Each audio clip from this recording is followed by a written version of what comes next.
അപ്പോ നമ്മളിന്ന് നോക്കാനായിട്ട് പോകുന്നത് ആറാമത്തെ ചാപ്റ്റർ ആണ്. ആറാമത്തെ ചാപ്റ്ററിൽ എന്ന് പറയുമ്പോൾ ഈ ഒരു ചാപ്റ്ററിൽ മെയിൻ ആയിട്ട് നമ്മൾ കുറച്ച് കാര്യം.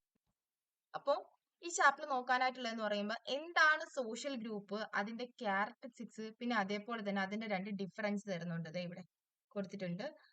പ്രാഥമിക ഗണം, ദ്വിതീയ ഗണം, ഇങ്ങനെയുള്ള സോഷ്യൽ ഗ്രൂപ്പിന്റെ രണ്ട് കാറ്റഗറീസ് ഉണ്ട്. ഇത് രണ്ടുമാണ് നമുക്ക് ഈ ഒരു ചാപ്റ്ററിൽ നോക്കാനായിട്ടുള്ളത്. അപ്പൊ ഈ ചാപ്റ്ററിൽ നോക്കാനായിട്ടുള്ളത് എന്താണെന്ന് ചോദിച്ചു കഴിഞ്ഞാൽ എന്താണ് സോഷ്യൽ ഗ്രൂപ്പ്, അതേപോലെ തന്നെ അതിന്റെ ക്യാരക്ടറിസ്റ്റിക്സ് എന്തോന്നൊക്കെയാണ്, അല്ലെങ്കിൽ അതിന്റെ പ്രത്യേകതകൾ എന്തോന്നൊക്കെയാണ്, അതേപോലെ തന്നെ എന്താ പിന്നെ അടുത്ത് നമുക്ക് നോക്കാനായിട്ടുള്ളതെന്ന് വെച്ച് കഴിഞ്ഞാല് അവയെ രണ്ടായിട്ട് തരംതിരിക്കുന്നുണ്ട്.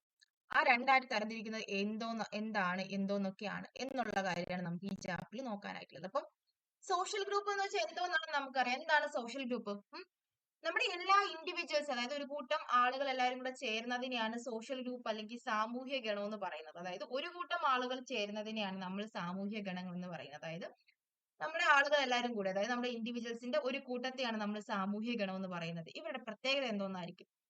നമുക്കറിയാം, കുറച്ച് പേര് ഒത്തുകൂടുമ്പോൾ തന്നെ എന്തെങ്കിലും മെയിൻ ആയിട്ട് ഒരു എയിം ഉണ്ടായിരിക്കും അവർക്ക്. അതേപോലെ തന്നെയാണ് അവർക്ക് അവരുടേതായിട്ടുള്ള ഗോളും കാണും, അവരുടേതായിട്ടുള്ള പർപ്പസും കാണും. എന്താണ് ഇവരെന്ന് പറയുമ്പോൾ എന്ത് ചെയ്യുന്നുണ്ട്? ആ ഗ്രൂപ്പിന്റെ അകത്തുള്ള എല്ലാ മെമ്പേഴ്സിനെ എന്ത് ചെയ്യുന്നുണ്ട്? അവരുടെ ബിഹേവിയേഴ്സും അതേപോലെ തന്നെ അവയെ കൺട്രോൾ ചെയ്യാൻ വേണ്ടി മാക്സിമം നോക്കുന്നുണ്ട്. അതേപോലെ തന്നെ ഇതിൽ മെയിൻ ആയിട്ട് പറയണതെന്ന് വെച്ചാൽ ഒരു സോഷ്യൽ ഗ്രൂപ്പ് ഉണ്ടാക്കുന്നത് എന്തിനാണെന്ന് ചോദിച്ചു കഴിഞ്ഞാൽ ആളുകളുടെ മനോഭാവങ്ങൾ അല്ലെങ്കിൽ ആളുകളുടെ ബിഹേവിയേഴ്സ് എന്തോന്നൊക്കെയാണെന്നാണ് നമുക്ക് പഠിക്കാൻ വേണ്ടിയിട്ടാണ് ഇങ്ങനെയുള്ള സോഷ്യൽ ഗ്രൂപ്പുകൾ ഉണ്ടാക്കുന്നത്.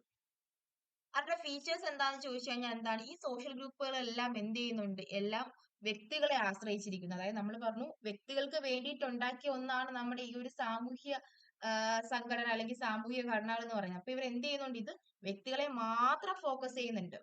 ഈ അംഗങ്ങളെല്ലാം എന്താണ് പരസ്പരം ഒന്നിച്ച് കിടക്കുന്ന ഒരിതാണ്. ഇവരുടെ മെയിൻ ആയിട്ടുള്ള എയിം എന്ന് വെച്ചാൽ എന്താണ്? എല്ലാവരും ഐക്യബോധത്തോടു കൂടി മുമ്പോട്ട് പോകുക. അപ്പൊ സാമൂഹ്യ ഘടകങ്ങൾ എന്ന് വെച്ചാൽ ഒന്നുമില്ല, കുറച്ച് ആളുകൾ എല്ലാവരും കൂടെ ചേരുന്നതിനെയാണ് നമ്മൾ എന്തെന്ന് പറയുന്നത്? ഇൻഡിവിജ്വൽ ഗ്രൂപ്പ്സ് എന്ന് പറയുന്നത്. അവരെന്തിനാണ് കൂട്ടായി ചേരുന്നത്? അവർക്ക് എന്തെങ്കിലും ഒരു എയിം കാണും. അങ്ങനെയുള്ളതിനെയാണ് നമ്മൾ സാമൂഹ്യ ഗണം അല്ലെങ്കിൽ സാമൂഹ്യ ഗ്രൂപ്പ് എന്ന് പറയുന്നത്. ഇവരെ നമുക്ക് രണ്ടായി തരംതിരിക്കാം. ഒന്നാമത് വരുന്നത് പ്രാഥമിക ഗണം, രണ്ടാമത് വരുന്നത് ദ്വിതീയ ഗണം. എന്ന് വെച്ച് കഴിഞ്ഞാൽ ഈ സാമൂഹ്യ ഗ്രൂപ്പുകളിൽ ഞാൻ പറഞ്ഞു കുറെ ആളുകൾ ഉണ്ടെന്ന് പറഞ്ഞാൽ ആ ആളുകളെ നമുക്ക് രണ്ടായിട്ട് തരംതിരിക്കാം. ഒന്നാമത് വരുന്നതെന്ന് വെച്ചാൽ പ്രാഥമിക ഗണം. അതിൽ വരുന്ന ആളുകളുടെ പ്രത്യേകത എന്തോന്നാണ്? അപ്പം സാമൂഹ്യ ഗ്രൂപ്പ് എന്ന് വെച്ചാൽ ഒരു കൂട്ടം ആളുകളാണ് നമ്മൾ സാമൂഹ്യ ഗ്രൂപ്പിൽ വരുന്നത്. ഈ സാമൂഹ്യ ഗ്രൂപ്പിനെ രണ്ടായി തരംതിരിക്കാം. ഒന്നാമത് പ്രാഥമിക ഗണം, രണ്ടാമത് ദ്വിതീയ ഗണം. പ്രാഥമിക ഗണത്തിൽ എന്താ വരുന്നത്? കുറേ സൗഹൃദങ്ങൾ, അതായത് വളരെ ശക്തമായിട്ടുള്ള സൗഹൃദങ്ങളാണ് പ്രാഥമിക ഗണത്തിൽ വരുന്നത്. ദ്വിതീയ ഗണത്തിൽ എന്താ പറഞ്ഞേക്കുന്നത്? അങ്ങനെ ശക്തമല്ല, അതായത് വ്യക്തിപരമായിട്ടുള്ള ബന്ധമൊന്നുമില്ല. അവർ ആ ഒരു കാര്യത്തിന് വേണ്ടി മാത്രം വന്നു, അത് കഴിഞ്ഞ് അവർ പോകും. പ്രാഥമിക ഗണം എന്ന് വെച്ചാൽ എന്താ? നമ്മൾ പറഞ്ഞു ശക്തമായ ഫ്രണ്ട്ഷിപ്പ് ആയതുകൊണ്ട് കുറെ നാൾ നിൽക്കും. ദ്വിതീയ ഗണം എന്ന് വെച്ചാൽ അങ്ങനെയൊന്നും ഉണ്ടാവത്തില്ല. അവർക്ക് ജസ്റ്റ് ആശയവിനിമയം നടത്തുക, ജസ്റ്റ് കാര്യം കഴിയുക, പോവുക, പിന്നെ തിരിച്ചു വരുന്ന പ്രശ്നമൊന്നുമില്ല. അങ്ങനത്തെ ഒരു ടൈപ്പ് ഓഫ് ആളുകളാണ്. അപ്പം ഈ ഒരു ചാപ്റ്ററിൽ നിങ്ങൾ നോക്കാനുള്ളത്